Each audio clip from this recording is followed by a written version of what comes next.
Hello and welcome to the channel, Swangus Media's second episode. And basically what we're going to go over today is why the Democrats seem to be mired in this 19 to 20% approval rating. And in my opinion, why it won't get any higher than that before the election in 28. At the end, I'll explain basically why they're never going to rise to the top again. So right now, this is a chart of American pride. Now, I don't care who's president. I love this country. You see this, where's this side? This American flag here. I've got one hanging right over me. And this is my country. I love this country. I have immense pride in it. Now, a lot of people will take what's going on in the country and base their pride on that, which I think is completely wrong. And this chart really magnifies that, right? They'll take current events, they'll take who's president, and that will judge their pride in this country, which I think is absolutely despicable. Right? You either love this country or you don't. It doesn't matter who's at the helm, right? You got to love what the country was based on, where it was founded, and how it's moved on from there. So, few examples, all right, of why Democrats aren't going to really rise to the top again. Right now, their main focus, their goal, right? I thought they didn't have one, and Victor Davis Hanson said it best when he said they do have a goal. They do have something set, and they're going after it with, feverish intensity. And that is hating Trump. That is it. That is all they're going to do. Right now, we have 7 months in. It's a pretty good sample size. And they have come up with zero policy, zero anything, right? Typically, and this is another thing Victor Davis Hanson had said, and look him up. He's fantastic. When you have a sitting president or a president that has won, right, you analyze what he's doing, right? His first 100 days is especially, significant. You analyze what he's doing, and then you start formulating a plan to do what this president is doing, but better, right? Or dish this and create that, right? This is a bad policy. We're going to create a better one, and start broadcasting that, right? So you want to start broadcasting that, especially for midterms. Nothing's happening. You don't see a darn thing, not a thing, right? All it has been is Trump comes up with something, they smash it down. I call it the Democrats get a weekly download from the mothership, right, of what to scream about that week, right? So, and that is absolutely true because it seems like there's a new something every week. And if pinned into a corner, right, with facts about, what they're hating on is wrong, they scream J6. That's what their fallback is. Every one of them. So it's what they're programmed to do, essentially. So let's talk about some specific examples. All right, you have this ballroom. Oh boy, did you have some noise from that? Let's watch Chucky and see what Chucky has to say. It keeps getting worse. Today, Donald Trump and the White House announced they're going to spend $200 million to build a large, fancy White House ballroom. This is what Doge was all about, folks. Cutting things, taking things away from you, and not giving it to some place that needed it. Giving it to the big shots who run the show, Donald Trump at the top of the list. Maybe he can park his new plane in the big ballroom. It's probably big enough. And we'll touch on that plane in a minute. But that's the Senate Minority Leader. Chuck Schumer's been in office in Congress now for 35, 40 years? Absolute trash lies. All right? That is a perfect example. Somebody like Hakeem Jeffries or Cory Booker or Warren or any of those just get them out of office type people. They all have the same rhetoric to spew, right? Because it's what they do. And it comes from people like this, and it trickles right down to the Joe American that wants to scream about everything Trump's doing. This is where it starts, okay? And that's one huge reason why the Democrats' cream will never rise to the top, all right? So you got this ballroom, okay? It's $200 million. This piece by NPR is actually really good. It does not have any Trump hate in it. They just basically go over the ballroom, what it's going to look like, the concept art, all kinds of things about it, and a little history on Trump wanting to get this ballroom started. Did not start, 2 months ago. Okay, so it says right here, 200 mil, and it is from himself and from donors. And they did not knock that. I will really give it to NPR. They did not knock that because I say that because if you don't know, NPR is a very hard left rag, and they have spewed Republican or anti-Trump rhetoric for a long, long time. So this piece, well written, and it explains, though, that about 15 years ago, Trump came up with this idea for the ballroom, presented it to David Axelrod, who was under Obama. Back then, it would have been about $100 million, right? Now it's $200 million, right? So it's about 90,000 square feet. They are in desperate need of an entertainment space. Normally, if it's bigger than any of their rooms can accommodate, they would move it outside under tents. A lot of people complained about that. A lot of people did not like that. David Axelrod stated, tent never bothered me, he said. And he took what Trump had said, and this was when Trump was still loved by most people, right? Took what Trump said and passed it off to somebody else, and it never saw the light of day again. So it's things like that, that nobody sees. And I'm glad NPR brought that up. So basically, it's going to go over the East Wing, or they're going to take East Wing down and build the ballroom there. And it has to match, of course, the aesthetics of the White House. There's a lot of rules involved. And Trump he took a lot of heat for the Rose Garden, putting stone patio there. But this he is going to follow to the T. All right. So, but then you have other renovations that were done in the White House that I don't know how much hate they got. A lot of them did get resistance, especially from historic groups. But in 48 to 52, you can see this picture here of the White House as it was being gutted by Truman, right? Because of, from really good reasons, the White House is essentially crumbling. They really had to tear it down. Not all of it, obviously the shell is all there, but the inside was basically gutted, and there's no way they could have retrofitted it and avoided tearing this out. So any historical value, all the detractors and haters about, history and whatnot, any historical value on the inside of this place was gone, right? They tore it all out. Right, there's nothing left. I've watched a few documentaries on it. It's quite sad, honestly. You walk into the White House now thinking this is the way it was back in the late 1700s when they first built it. Not even close. Nothing's the same. But it's things that made the White House what it is today. So this ballroom being added on, historians can really just, go fly a kite because, really in the big picture, it doesn't even matter anymore. But they're still going to hate on it. As the Times states, experts raise concerns over Trump's White House ballroom renovation plans, right? It's $200 million, and he wants to have it done before 28, Trump does. And they're like, not going to happen, right? They got nothing good to say. So I'll show you right at the bottom the part that matters the most. That annoyed me the most, I should say. It's a good article, though, shows various, transformations. Now, the other one big point of contention was the flagpoles, right? They wanted to really scream about the flagpoles of why taxpayers are paying for this. Them taxpayers didn't. That was done by Trump. That was his money, right? I forget how much it was, several $1 million to put those up.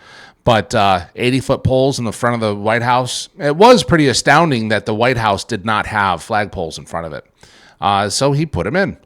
So at the end here, the article, where is it? Right here. Questions about who is funding the project are also still largely unanswered. They can't help themselves with this. They just simply couldn't help themselves. The White House officials said the president and other Patriot donors would pay for the renovations, but declined to give details. When asked on Friday if he would block foreign donations, and they can't call him Mr. Trump. President Trump. They have to call him Mr. Trump.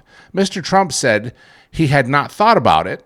I'm not looking for that. You have very strong restrictions, and we go by those restrictions, right? So that tells me no foreign donors. But what if a donor wants to be anonymous? There are a lot of people that give out money for certain things. They don't want it publicized. They maybe want a plaque or something, something to show that they've donated. But what if they don't want to? So then you get a law professor in here. Still, Kathleen Clark, a law professor at Washington University in St. Louis, who specializes in government ethics, called the lack of transparency completely outrageous. She questioned whether the donors were seeking ways to get in good with Trump. Now, this is her own personal feelings. And of course, they have to put it in print, right? There is zero to back that up. Nothing. He feels emboldened, she says. He feels like he can do anything. Now, this is obviously somebody that hates Trump. So they're going to find someone that is willing to put a quote in print and doesn't care. So this is another reason, right? Nothing to back it up. Nothing at all. Just throwing that out there.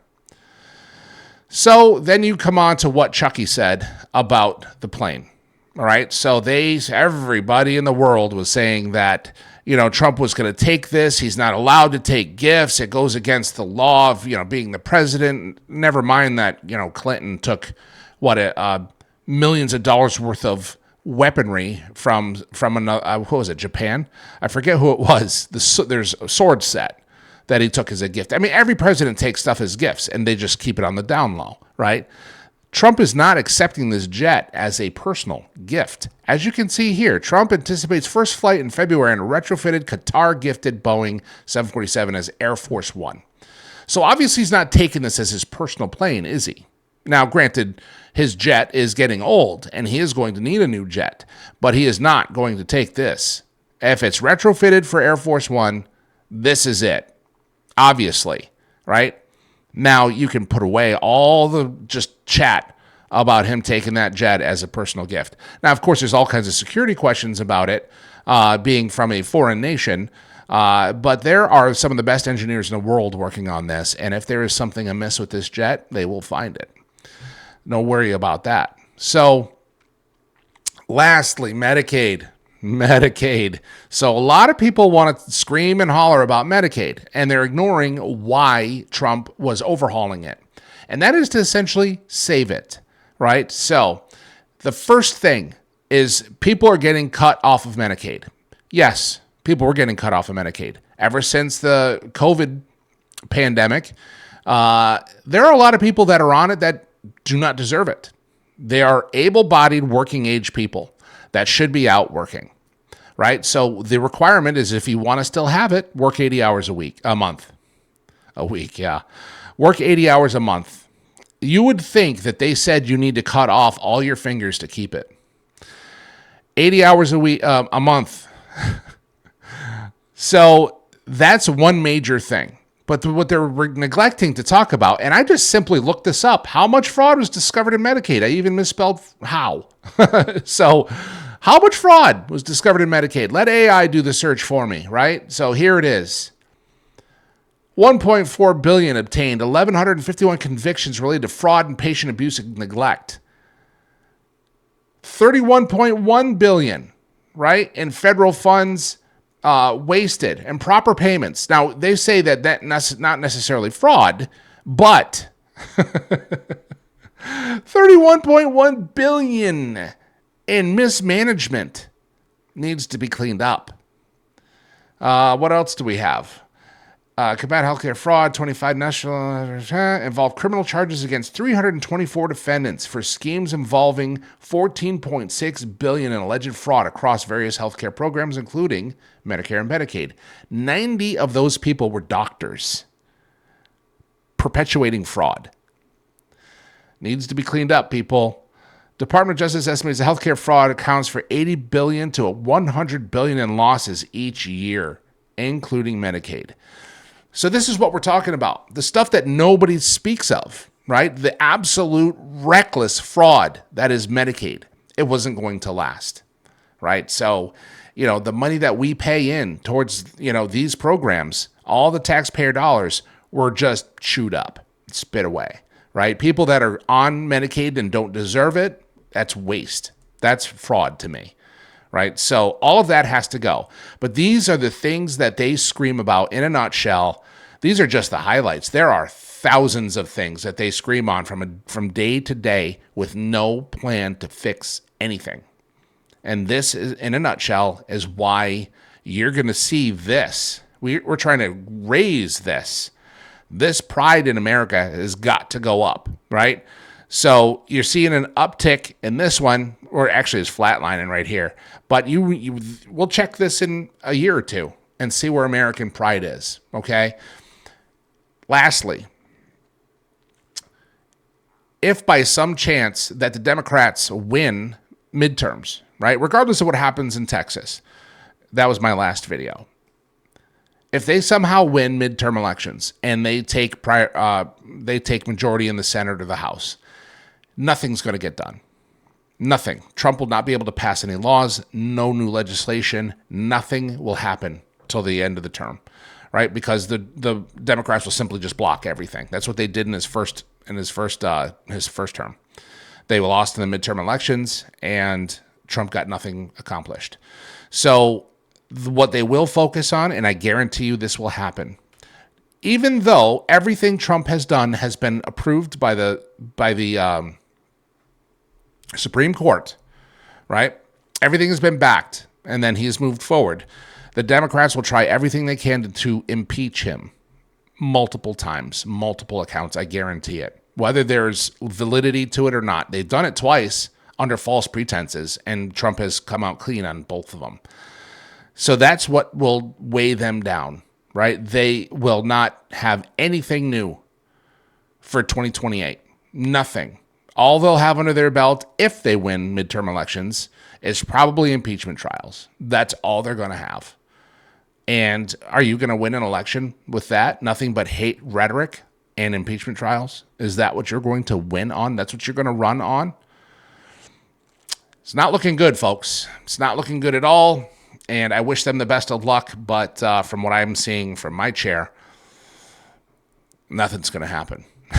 That you're going to see 1920, maybe up to 25% at some point if they win midterm elections. But, what are they going to do with it? In my opinion, they're not going to be doing anything.